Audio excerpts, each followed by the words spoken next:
Sekarang kita masuk dalam materi SKU, SKK, SPG dan pelantikan bersama Kak Prapto. Oke, apa itu yang dimaksud dengan SKU atau syarat kecakapan umum dan bagaimana fungsinya? Jadi SKU bukan persyaratan bagi pasukan penggalang untuk dapat dilantik dalam tingkatan tertentu. Fungsi SKU ini adalah sebagai alat pendidikan. Jadi fungsinya adalah merupakan rangsangan dan dorongan bagi pramuka untuk memperoleh kecakapan yang berguna baginya agar mereka mencapai kemajuan dan memenuhi persyaratan sebagai anggota gerakan pramuka. Adapun SKU untuk golongan penggalang itu ada 3 tingkatan dengan tanda-tanda seperti ini. Yang manggar 1 itu adalah tingkat penggalang ramu. Manggar 2 ini penggalang golongan rakit.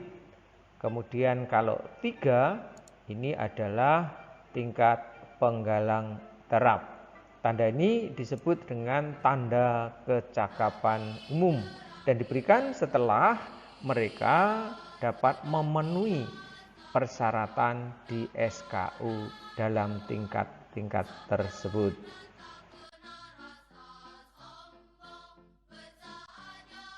Baik, kakak-kakak, sekarang kita menginjak pada SKK. SKK singkatan dari syarat kecakapan khusus. SKK ini merupakan syarat kecakapan khusus berupa kecakapan, kepandaian, kemahiran, ketangkasan, keterampilan, dan kemampuan di bidang tertentu yang lain dari kemampuan umum yang ditentukan di dalam syarat kecakapan umum. Iya, TKK untuk penggalang dikelompokkan menjadi 5 bidang dengan warna yang berbeda. Apa saja bidang-bidang tersebut? Lanjut. Untuk bidang agama, mental, moral, spiritual, pembentukan pribadi dan watak, ini warna dasarnya kuning seperti ini.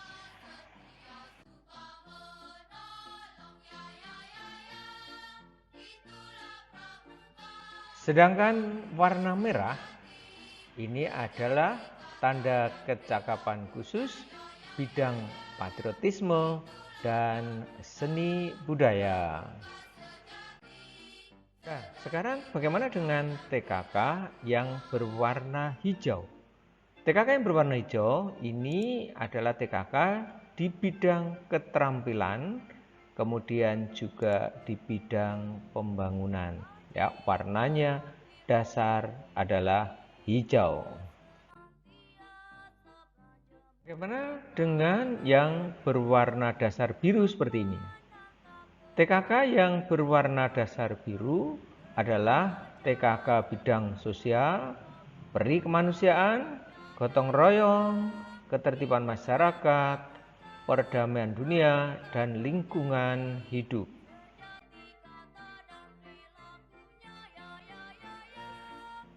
Sedangkan untuk bidang ketangkasan, kesehatan, ini warna dasar dari TKK adalah putih.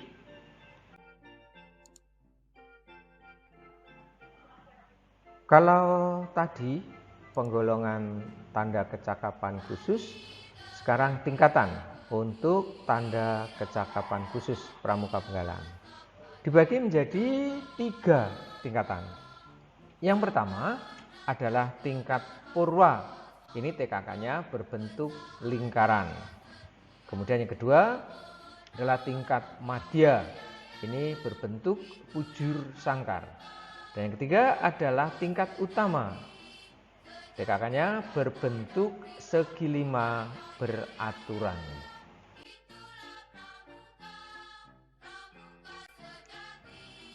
Sekarang, bagaimana dengan syarat Pramuka Garuda dan tanda Pramuka Garuda?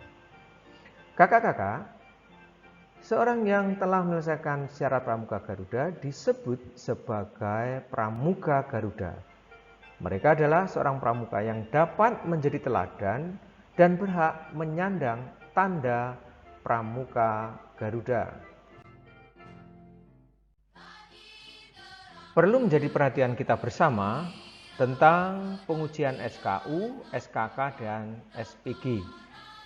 Kakak-kakak, penguji SKU adalah pembina pramuka atau pembantu pembina pramuka yang langsung membina pramuka yang diuji. Sedangkan penguji SKK adalah tim yang terdiri dari 2 orang, yaitu pembina pramuka atau pembantu pembina yang langsung membina pramuka yang diuji. Yang kedua adalah seorang yang dianggap ahli dalam bidang kecakapan yang ditempuh oleh pramuka yang bersangkutan. Penguji ahli dapat berasal dari dalam maupun dari luar gerakan pramuka. Sedangkan penguji syarat pramuka Garuda adalah tim yang diangkat oleh ketua kuartir yang terdiri dari pembina satuannya, pembina gugus depan, andalan, orang tua, dan tokoh masyarakat setempat.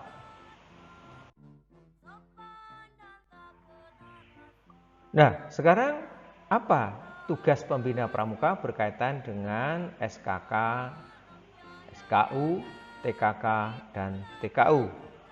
Kakak-kakak, pembina pramuka harus membantu memberi motivasi, mendorong agar pramuka tidak terlalu lama berada dalam tingkat yang diperolehnya masing-masing.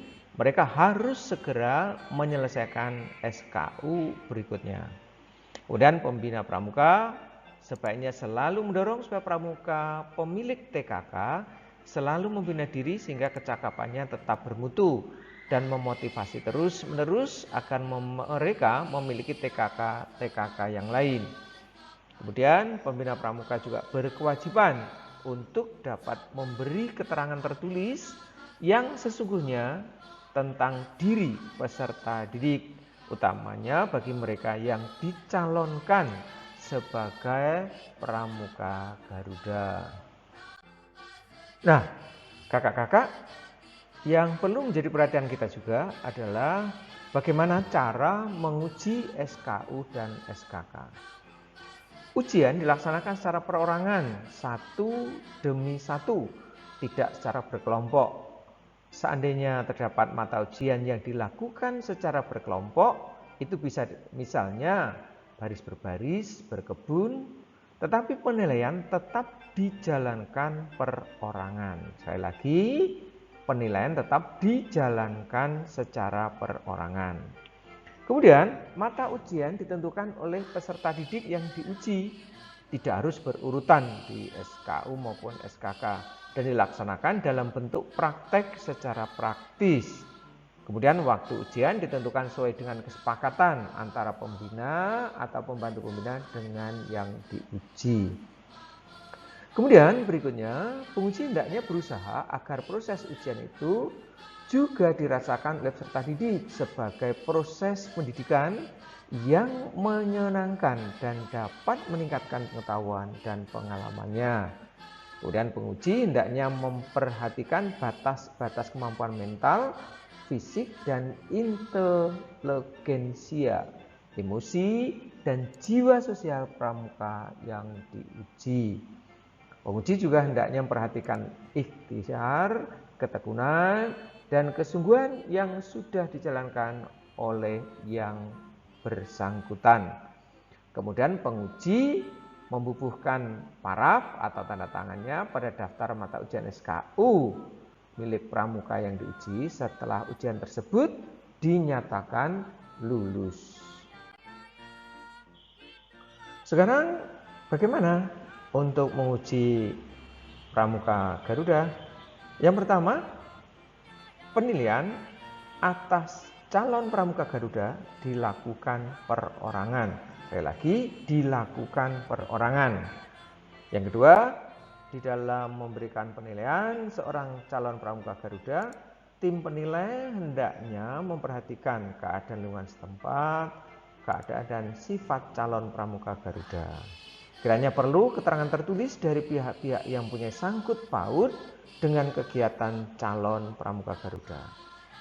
Kemudian yang ketiga, penilaian dilakukan dengan cara wawancara langsung, pengamatan langsung, meneliti dari hasil laporan atas calon pramuka Garuda, baik yang tertulis maupun yang lisan. Setelah kakak-kakak tahu tentang bagaimana cara mengujinya, sekarang bagaimana dengan penyematan TKU, TKK, dan tanda pramuka Garuda? Yang pertama, penyematan TKU, TKK maupun TPG dilakukan pada upacara resmi. Ketentuan dan tempat pemakaian TKU, TKK, dan TPG sebagai berikut. TKU Pramuka Penggalang ditempatkan pada lengan baju sebelah kiri, ya, lengan baju sebelah kiri. Untuk TKK Penggalang ditempel di lengan baju sebelah kanan maksimal 5 buah. Ya, maksimal 5 buah. Sedangkan TKK yang didapat lainnya dapat ditempel pada tetampan. Nih, ya semacam selendang gitu ya, yang nanti dipakai menyilang di dada. Kemudian TPG dari logam digantungkan di muka dada dengan pita berwarna merah putih. Itu hanya dipakai pada saat upacara resmi. Kalau untuk kegiatan sehari-hari, TPG dari kain ditempelkan di dada sebelah kanan, di atas saku, di atas bintang tahunan, tigur, tiska, dan lain-lain.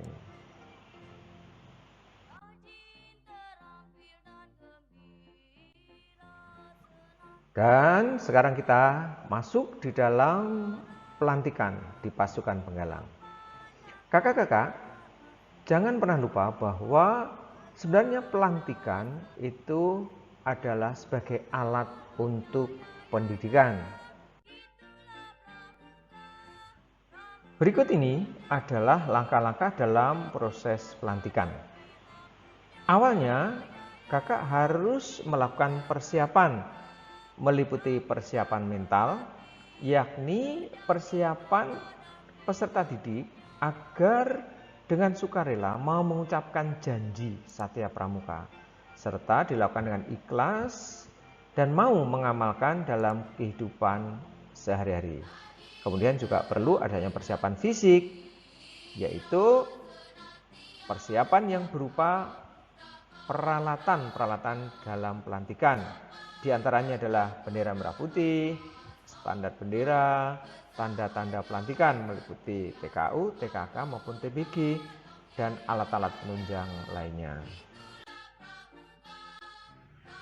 Setelah kakak melakukan persiapan secara matang, maka saatnya melakukan pelantikan pada peserta didik. Hal yang harus dilakukan dalam upacara pelantikan antara lain adalah bendera merah putih sebagai bendera pelantikan merupakan media untuk menanamkan jiwa kebangsaan, cinta tanah air, patriotisme, persatuan dan kesatuan bangsa. Wawancara antara pembina dengan peserta didik yang akan dilantik ini untuk menanamkan komitmennya terhadap pendidikan kepramukaan, kemasyarakatan, kemandirian, percaya diri, kepemimpinan, dan ketakwaan terhadap Tuhan Yang Maha Esa. Kemudian pengucapan Satya Pramuka itu dilakukan secara sukarela oleh calon. Sedangkan tata urutan acara yang rapi serta formasi barisan sesuai dengan golongannya dengan aturan yang berlaku. Kemudian dilaksanakan dalam suasana khidmat. Jangan lupa adanya doa untuk memberikan kekuatan batin kepada peserta didik yang dilantik. Macam-macam upacara pelantikan dalam Penggalang itu mencakup upacara penerimaan anggota, kemudian kedua upacara pelantikan tingkat, dan upacara pindah golongan.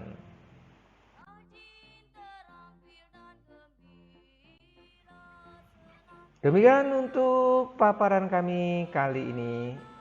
Semoga bermanfaat bagi kakak-kakak sekalian.